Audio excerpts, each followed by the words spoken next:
I watched the first 3 episodes. Right. And I'm noticing that in your creation, right, it's big. Even though it's a series, like it's the world within it is big. What was the most visually thing that you wanted people to feel or see?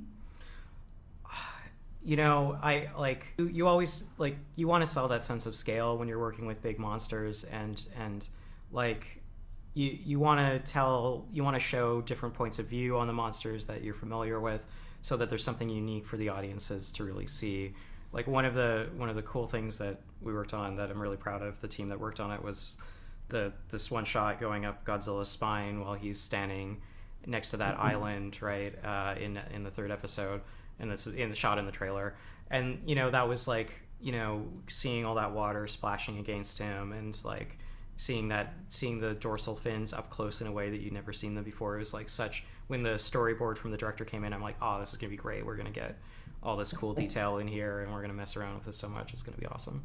If that was the fun part, what was the challenging part? The challenge is always like, you know, how do you technically achieve that sense of scale? Like, you know, there's a lot of stuff that is simple, like, you know, you take a render of a monster and then you add a bunch of atmospherics between the camera and the back of it so it feels big, and then you know, layer in little details that give a sense of human scale and all of that kind of stuff.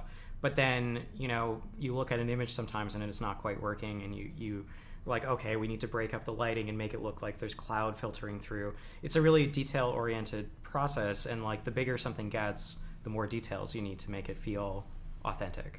Sometimes that stuff is really hard because it's subjective and all of those things, and sometimes it's really easy if you just happen to like strike gold, which we did a few times on this show.